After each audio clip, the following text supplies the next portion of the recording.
भगवान, मेरी तकदीर खराब है। बेटा मुझे इस नर्क में छोड़कर चला गया। बहू मुझे दिन रात तंग करती है। ओ ऊपर वाले, ये दुख और कितनी देर सहन करूंगी? या तो मुझे उठा लो या इस दुखी जीवन से मुझे मुक्ति दो। ए बूढ़ी, तू क्या सुबह सुबह ये सब शुरू कर देती है? मुझे तो शांति से सोने भी नहीं देती। तुम तो घर के अंदर भी आराम से सो नहीं सकती। इस सर्दी में बाहर से मेरा हाल देखो। थोड़ा समझने की कोशिश करो, मुझे भी दर्द होता है। मुझे उपदेश मत दे, मैं तेरा ज्ञान सुनने के मूड में नहीं हूँ। सुबह सुबह तेरा चेहरा देखकर मुझे घिन आती है। अब तू मेरे दरवाजे के सामने सोने वाली है ना? अगर मेरा बेटा यहाँ होता तो तुझे तमीज सिखा देता। अपनी माँ को इस तरह दुख देना वो कभी बर्दाश्त नहीं करता। अब तो वो है नहीं, इसलिए तुझे मनमर्जी से सजा दे पा रही हूँ। तुझे देख लूंगी, यही बता रही हूँ। और कितनी बार देखेगी तू मुझे? कुछ दिन बाद शायद मैं मर जाऊँ। जब तू अकेली रहेगी तब आराम से शांति से रहना। तू मरने वाली है, लेकिन उससे पहले तू मेरी जिंदगी बर्बाद करके जाएगी, ये मैं अच्छे से जानती हूँ। अब जा, बात करने का समय नहीं है। अगर तुझे खाना खाना है तो जाकर कुछ साग तोड़ ला। माँ! अरे ओ माँ! अरे कहाँ चली गई तुम? मैं काम पे जा रहा हूँ। माँ! क्या? बिना मुंह में कुछ डाले काम पे निकल गया? ऐसे खाली पेट काम करने से शरीर ठीक रहेगा? अरे ये तुम क्या कह रही हो माँ? शरीर ठीक रहेगा। और क्या हमेशा खाना खाना ठीक नहीं होता। एक वक्त खाऊंगा, पेट भर के खाऊंगा। ये काफी है। नहीं बेटा, ऐसा नहीं कहना चाहिए। पेट में खाना हो तो पीठ में ताकत आती है। हाँ ठीक है माँ, ठीक है। सुनो, मैं पहले जंगल से कुछ लकड़ी काट कर लाता हूँ, फिर खा पी कर खेत का काम करूँगा, ठीक है ना? ये बात याद है ना? दोने वाले खा ले, फिर तू जंगल क्यों जा रहा है? पहले खेत का काम कर, जल्दी घर आ जाना। अरे नहीं माँ, वो क्या है ना कि मैंने खेत में प्याज उगाए हैं और मेरी गैर मौजूदगी में बहुत सारी बकरियाँ और गायें आकर वो खा जाती हैं। तो मैं काम करता हूँ कि पहले लकड़ी काटकर खेत को घेरा लगा दूंगा, फिर बाकी का काम करूँगा ताकि प्याज तो बचे। सच में देखो, गांव के लोग कुछ समझते नहीं हैं। कोई खेत में काम कर रहा है और जानबूझकर अपनी बकरियां और गाय छोड़ देता है, जिससे दूसरों का नुकसान हो। सब समझ रही हूँ, लेकिन कुछ कर नहीं सकते। अरे अम्मा, अब लोगों की क्या कह सकते हैं? वो तो कुछ भी करते रहते। हमको तो अपनी चीजों को ठीक से रखना सबसे अच्छा काम है। सीधी बात। चलो ठीक है, तुम बैठो, मैं जल्दी से काम करके आता, है ना? ध्यान रखना बेटा। अगर आज तुम्हारी माँ जिंदा होती तो हम पूरा दिन बात करते रहते। मुझे अकेले बैठकर बहुत बोरियत होती है। अरे क्या कहें, आजकल की बहुओं को कुछ कह ही नहीं सकते। अरे उन पर भरोसा ही नहीं किया जा सकता। देखो तो सही, प्रदीप की पत्नी लीला है, प्रदीप के ना रहने पर अपनी सास यानी कि प्रदीप की माँ पर बहुत ही अत्याचार करती है। लेकिन क्या कहें, अभी कुछ कह देंगे तो कहेंगे कि तुम ऐसा कहते हो, तुम वैसा कहते हो, ये है वो है, उल्टा हम ही को दोषी ठहराएंगे। मेरी माँ तो इस दुनिया से जा चुकी, अब उसे वापस तो ला नहीं सकते। लेकिन बाप रे बाप, इन घरेलू परेशानियों को देखकर तो मुझे बहुत डर लगता है। ऐसा मत समझो, मैं लीला की तरह नहीं हूँ। कभी कभी मुझे लगता है उसकी सास को हमारे घर में आना चाहिए। अरे तुम चिंता मत ही करो, अगर कोई ऐसा मौका आया तो सबसे पहले मैं ही लेके आऊंगा। इन आजकल की नई नवेली बहुओं पर बिल्कुल भरोसा नहीं किया जा सकता। अरे आज खाना नहीं दे रही है, कल क्या करेंगी कौन जाने है? मुझे तो ये देखकर बहुत दुख होता है कि इतनी सर्दी में उस बुजुर्ग महिला को घर के बाहर सुला दिया जाता है। बताओ भला, इस तरह की तकलीफों का कोई फायदा नहीं है, लेकिन फिर भी पता नहीं कौन सा सुख मिलता है ऐसा किसी को तकलीफ देकर। सिर्फ दुख उठाना और अपने शरीर को खराब करना, इसके अलावा कुछ नहीं है ये। सच में ये बहुत दुखद है, मैं सब समझ रही हूँ। इसलिए तो मैं अपनी आंखें और कान बंद कर देती हूँ। लीला से मिलती हूँ तो बात नहीं करती। हाँ, बिल्कुल ठीक करती हो। चलो अब तुम बैठो, मुझे महाराज के दरबार में जाना है, मैं आता हूँ। चलो ठीक है ना।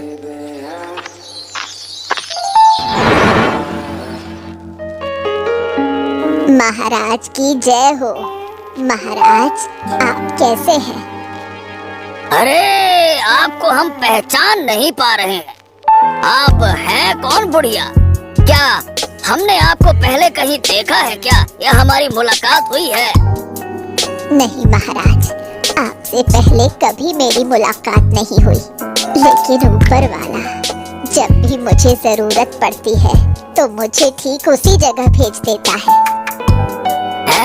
इसका मतलब हमें तो कुछ समझ नहीं आया।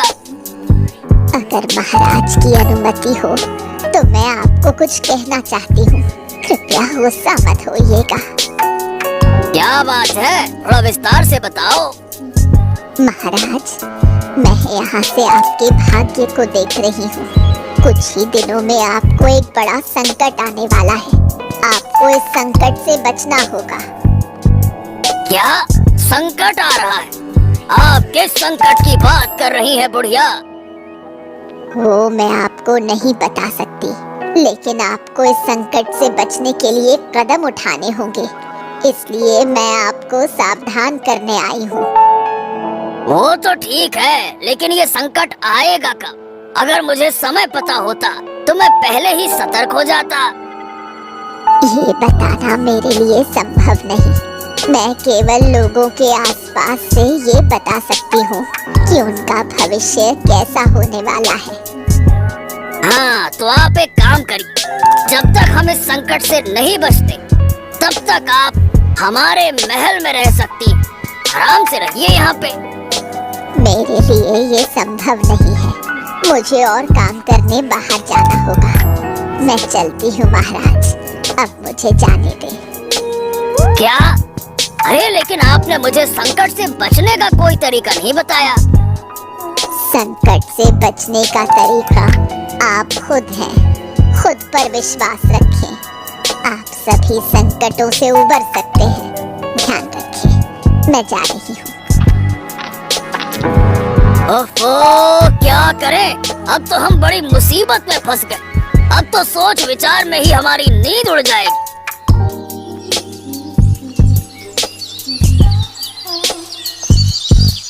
काकी, अरे ओ काकी, क्या कर रही हो? अरे सब्जी तोड़कर घर ले जा रही हो क्या? हाँ बेटा, नहीं तो मुझे खाना कहाँ से मिलेगा? हाँ, तुम घर जाकर खाना बनाती हो क्या? नहीं बेटा, मुझे ये काम नहीं करना पड़ता। कभी खाना मिलता है, कभी नहीं मिलता। ओह, सचमुच तुम्हें बहुत कठिनाई हो रही है। मैं समझ सकता हूँ। तुम एक काम करो ना काकी, तुम वो घर छोड़कर हमारे यहाँ आ जाओ। क्यों? नहीं बेटा, ये ठीक नहीं होगा। तुम तो अभी छोटे हो, अपनी माँ को बहुत अच्छे से रखते हो, मुझे पता है। लेकिन दो बूढ़ियों को संभालना तुम्हारे लिए मुश्किल होगा। अरे बिल्कुल मुश्किल नहीं होगा काकी, तुम नहीं जानती मैं क्या क्या कर सकता हूँ। हाँ, तुम अच्छे से रहो, मेरा आशीर्वाद हमेशा तुम्हारे साथ रहेगा। मुझे नहीं पता था कि मेरी किस्मत में ऐसा था। बेटे को विदेश भेजा काम करने के लिए, और फिर मेरे ज्यादा लालच ने मुझे डुबो दिया। ओफो, ऐसा मत कहो काकी। अब क्या करें, हम पुरुषों को तो काम करके ही खाना पड़ता है ना। फिर भी तुम्हारे साथ ऐसा अत्याचार तो नहीं होना चाहिए। मुझे कुछ करना होगा। कुछ मत करो बेटा, अगर तुम कुछ करोगे तो जो थोड़ा बहुत मुझे मिल रहा है वो भी शायद खत्म हो जाएगा। तुम काम पर जा रहे हो ना? ठीक है बेटा, ध्यान से काम करो। महाराज की जय हो, महाराज की जय हो। लेकिन महाराज क्या हुआ? ये आपके चेहरे का रंग उड़ा हुआ सा लग रहा है, मतलब आप बहुत चिंतित लग रहे हैं। क्या बात है महाराज? आओ आओ आओ देवराज आओ। अगर तुम थोड़ा पहले आते तो तुम्हारी किसी से मुलाकात हो जाती। तुम्हारा यहाँ होना बहुत अच्छा होता। अरे क्या हुआ महाराज? मुझे बताइए, किससे मुलाकात होती? कुछ समय पहले एक बुढ़िया मेरे महल में आई थी। जो कुछ भी उसने कहा वो सुनकर तो मैं चिंतित हो गई। हैं? क्या क्या बुरी खबर लाई थी क्या वो बुढ़िया महाराज? अरे बुरी खबर नहीं, उसने मुझसे मेरे बुरे भाग्य के बारे में बताया। यानी कि कहा कोई संकट आने वाला है। उसने कहा कि भविष्य में मेरे साथ बहुत बुरे दिन आने वाले हैं। क्या बुरे दिन आने वाले हैं? वाकई में एक बुढ़िया ने आपको ऐसा कहा? ये तो बड़ा अजीब है महाराज। वाकई में अगर मैं होता तो बहुत अच्छा होता। हाँ, अब तो मुझे उस बुढ़िया से मिलना ही पड़ेगा। अरे लेकिन अब उसे मैं कहाँ से ढूंढ के लाऊं? मैंने उससे बहुत कहा कि थोड़ा सा रुक जाए। अरे मैंने तो ये तक कहा कि जब तक संकट नहीं आता है हमारे महल में रुके। लेकिन उसने रुकने से मना कर दिया। पर महाराज, ये कौन सा संकट होगा, कैसा संकट होगा, ये कुछ बताया उसने? बस यही उसने मुझे कुछ भी नहीं बताया। बस इतना ही कहा कि संकट आने वाला है। देवराज, ये सुनकर तो अब मेरी रातों की नींद ही उड़ गई है। संकट आने वाला है, क्या करें? महाराज, आप चिंता ना करें। हम हैं, हम मिलकर सभी संकटों से निपटेंगे।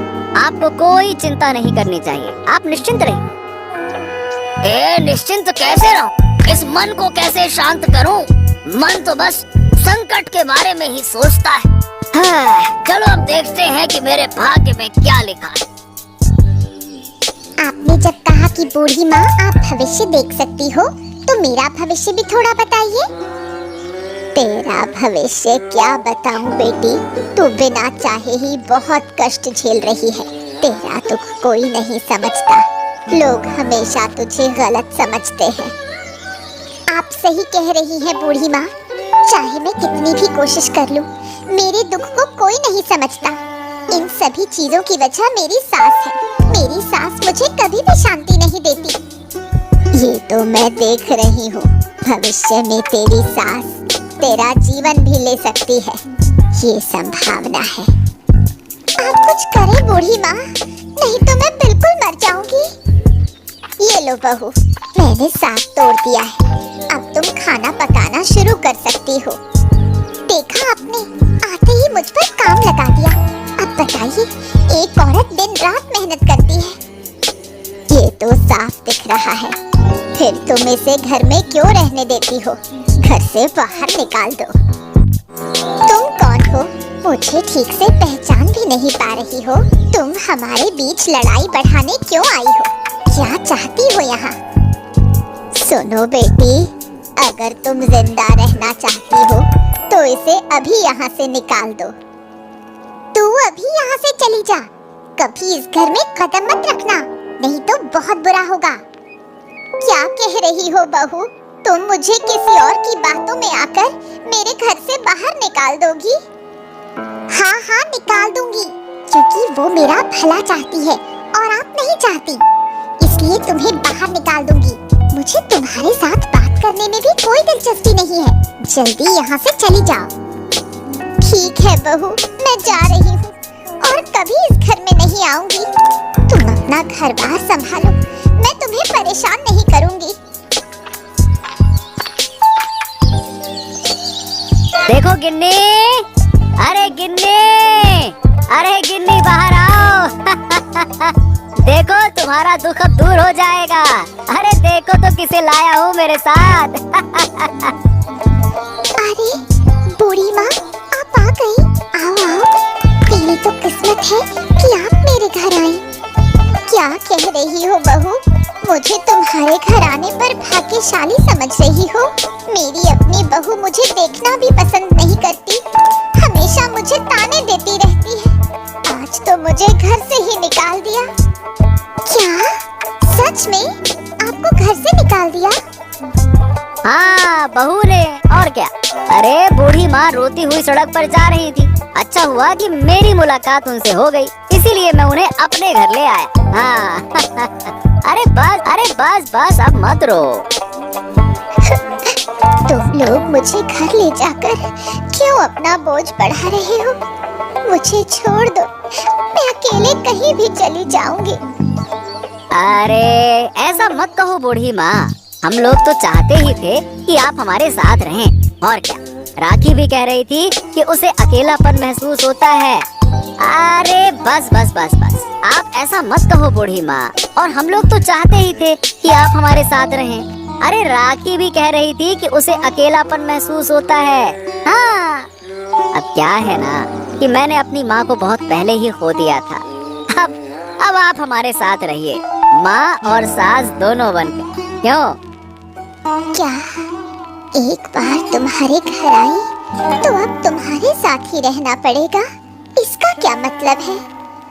इसका मतलब है बूढ़ी माँ, जब मैं कह रही हूँ कि आप हमारे साथ रहिए तो हम और कोई बात नहीं सुनेंगे। अब से आपको रोना बंद करना होगा।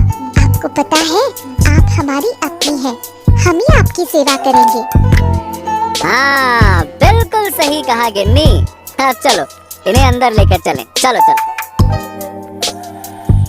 क्या हुआ बूढ़ी माँ, ऐसा क्यों लग रहा है जैसे आप बहुत चिंतित हैं? क्या सोच रही हैं आप? असल में ये बात है, जब मैं तुम्हारे घर आने से पहले महाराज के पास भविष्यवाणी करने गई थी तो मुझे साफ दिख रहा था कि महाराज के पास आने वाले दिनों में बहुत सारे संकट होंगे।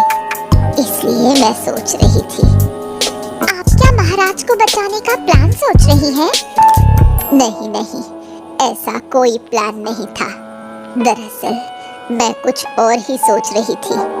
मैं सोच रही थी क्योंकि महाराज का नुकसान होने वाला है तो क्यों ना महाराज के खजाने से कुछ सोने की मुद्राएं ले आए। आप क्या कह रही हैं बूढ़ी माँ? आप महाराज के महल से सोने की मुद्राएं चुराने की सोच रही हैं? चुराना मत कहना, मैंने महाराज को भविष्य बता दिया है। मुझे तो मेरी मेहनत का कुछ हिस्सा मिलना ही चाहिए ना। आप सही कह रही हैं, तो अब हमें क्या करना होगा? अब ज्यादा देर करना ठीक नहीं होगा। आज रात के अंदर हमें खजाने से सोने की मुद्राएं निकालनी होंगी। लेकिन राजमहल में तो बहुत सारे पहरेदार होते हैं, आप सोने की मुद्राएं कैसे चुराएंगी? तू सोच भी नहीं सकती मैं क्या क्या कर सकती हूँ। आज रात ही तुझे इसका एक छोटा सा उदाहरण दिखाऊंगी। तू बस चुपचाप मेरे साथ चल।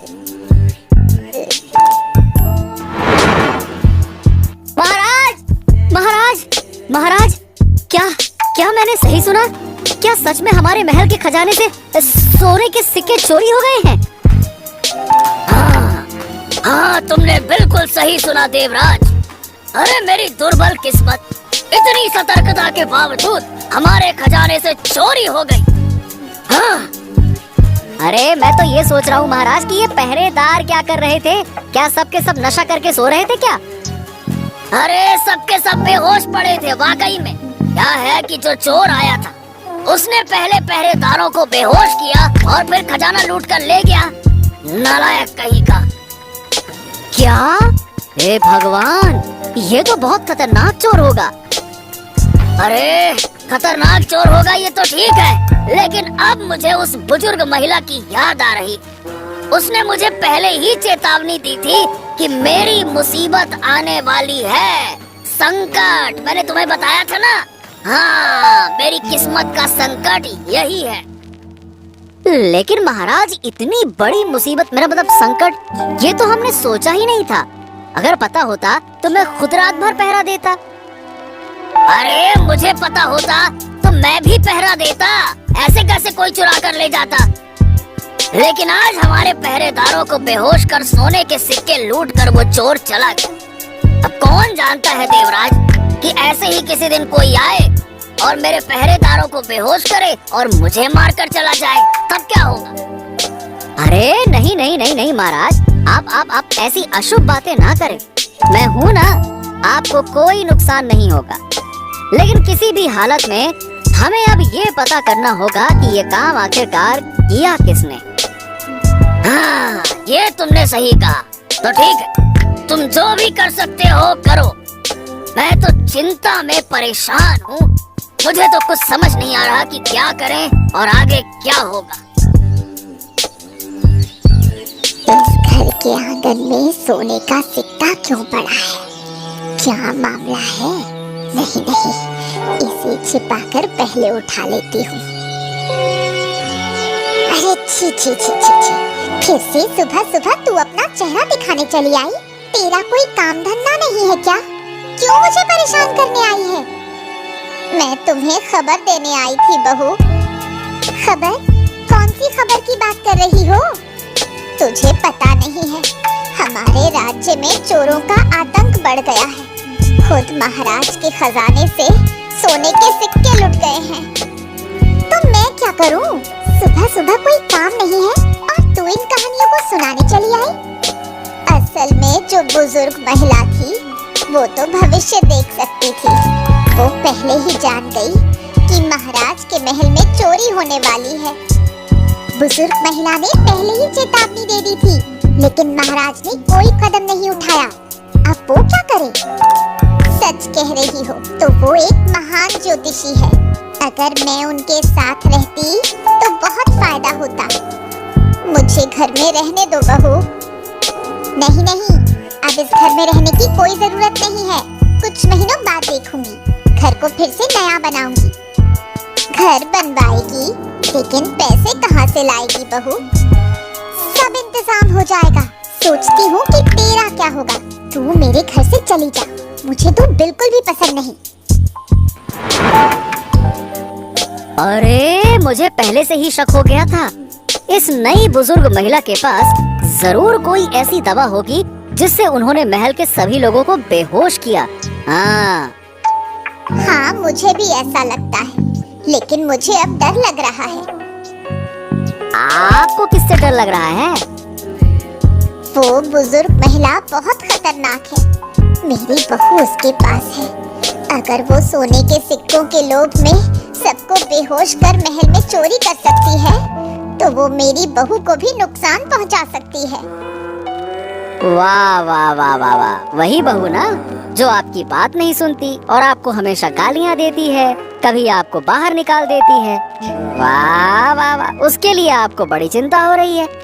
मुझे तो सच में हैरानी हो रही है आपकी ये चिंता देखकर। असल में वो छोटी लड़की है, इसलिए उसने गलती से कुछ नहीं जाना। ऊपर से वो बुजुर्ग महिला उसकी दिमागी स्थिति पर नियंत्रण कर रही है।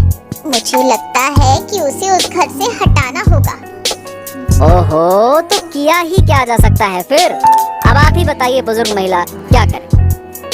तुम आज ही जाओ और उस बुजुर्ग महिला को रंगे हाथों पकड़ो। अगर वो सोने के सिक्के उसके पास हो तो उसे पकड़ना बहुत जरूरी है।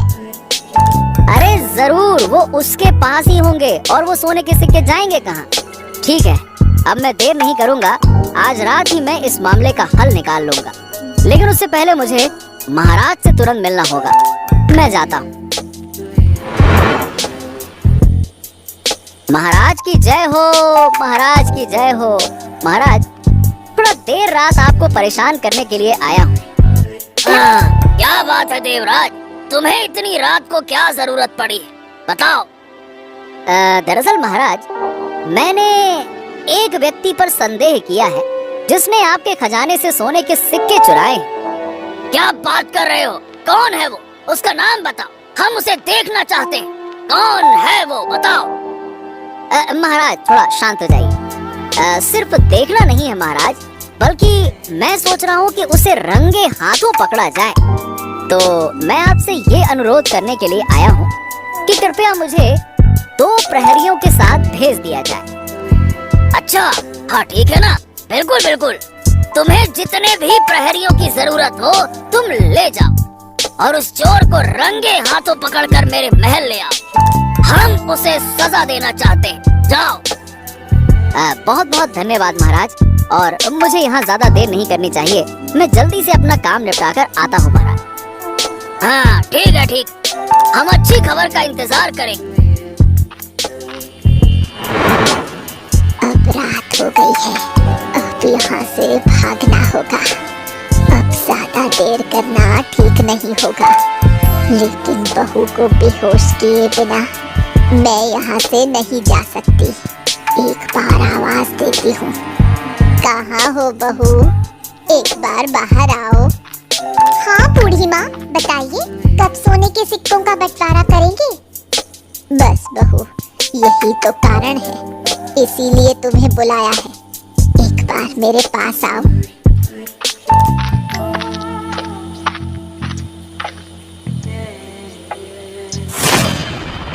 बस अब मेरी कोई परेशानी नहीं रही। अब मैं चुपचाप यहाँ से भाग जाती हूँ। सिक्कों की पोटली थोड़ी भारी होगी, लेकिन क्या किया जा सकता है, भारी सामान ही लेकर जाना होगा।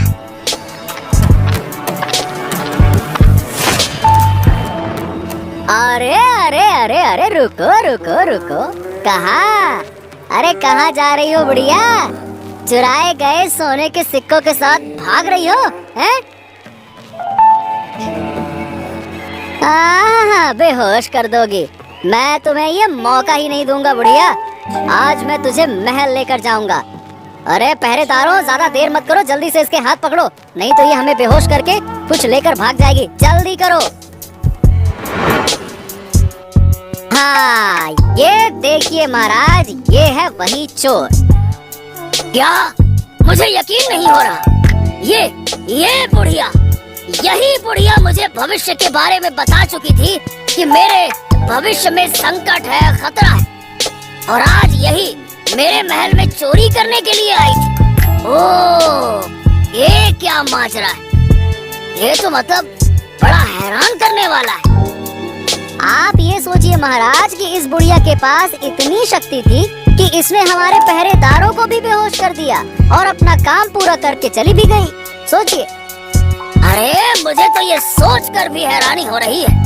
मैं तो इसे माँ की तरह मानता था और ये मेरे नुकसान करने के लिए आई थी। मुझे माफ कर दीजिए महाराज, मैं फिर कभी ऐसा काम नहीं करूंगी।